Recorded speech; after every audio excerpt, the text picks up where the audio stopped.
Hello guys! So, nandito na ang ating mga parcel for magtatanim na tayo ng pechay. Pechay! Dito na yung sa wakas.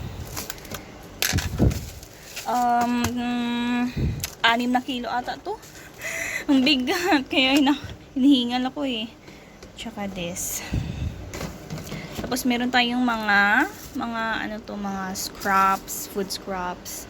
At update na pala, ito na yung what's this? Rambutan. Tapos yan, namatay na yung pechay.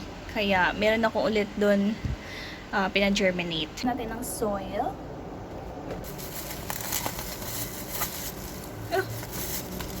Bakit walang lagayan? Diretso na agad sa plastic? Ba yan? Na agad. Tapos, kasi ibang variety ng soil. So, yung ginawa ata ng seller, ito yung 3 kilo. Tapos, nakita mo to. Dito na yung another 3 kilo. Tinipid naman. Uy! Tinipid sa plastic. Uy, seller! So, ito yung 3 kilo. Bunutin na natin kasi nandun yung nasa bottom niya. Yung 3 kilo. Well, same man sila ng long soy. Pero iba yung packaging. Kaya, tinay ko na lang. So, ito. Nagyan natin na. Dapat kasya eh. Kulang pa ata. So, 6 kilo baka.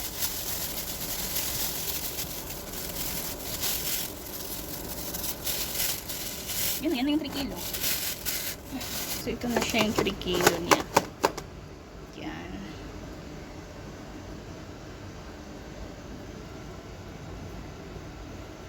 Yung 3 kilo, pero may isa pa ako dun.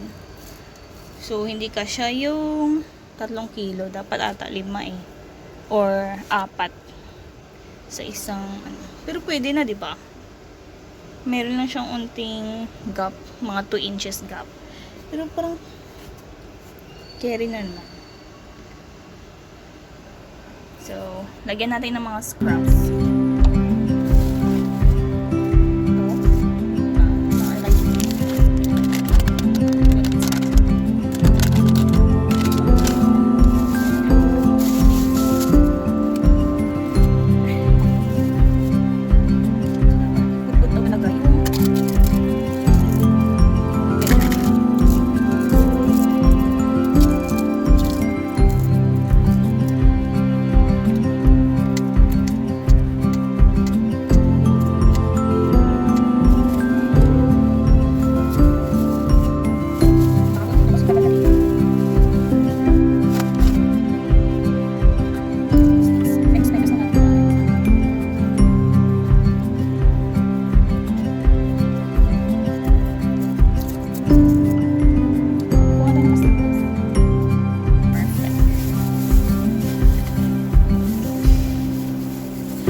sila. So, yan. So, ayan. So, dyan ko po ilalagay. So, doon po. Yan. Tsaka, meron akong onion. Malaki na din siya. Tsaka ito din dalawa. So, tatlo sila lahat. So, ito, pina-germinate ko na siya. Ito, nag-6. Mas na here. Half sila. Half. Ito ko. Ay, ako. Sorry, ito just na. Ano siya? So, ito. Tapos, ito yung mga choy. Sa center, ito yung mga of attraction. Eh, kulang. May gagawin pala ako dito. We need to cut this into half. Makita nyo to, dalawa siya. So, pwede natin siya i-cut into half.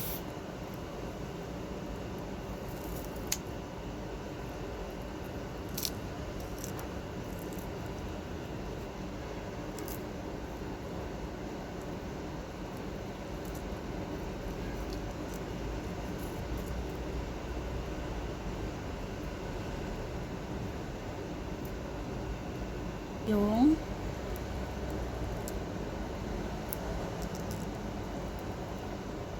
matitira sa kanya.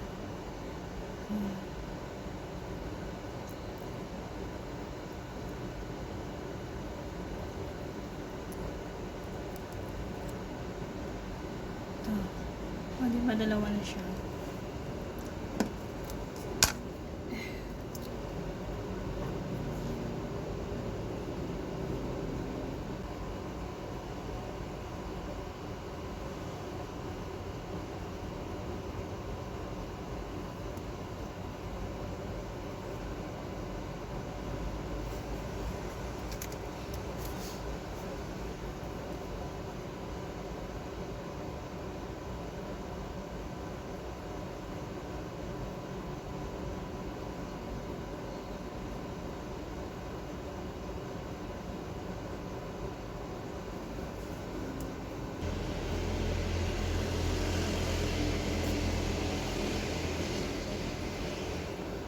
Okay, so 1, 2, 3. Tatlo lang talaga siya.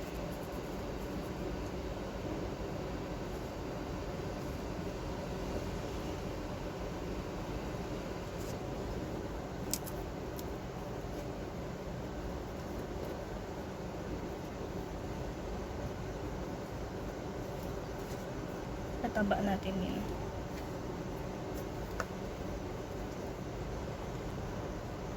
Kita nyo ito, guys. Kita nyo ito. Parang dalawa siya, no? Baka mabubuhay pa to.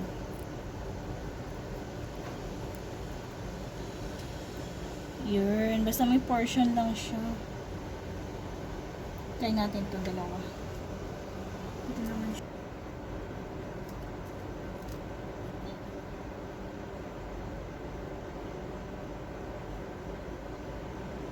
Na lang yung kulang dito. 5 na yan. Hopefully mabubuhay ito. So yan, at ito yung mga striving. Hindi lang kita pero meron siya. Meron siya. Yan. Diba? Tapos kapag ma-germinate na, so yan, kapag na-germinate na siya, yung pechay ko,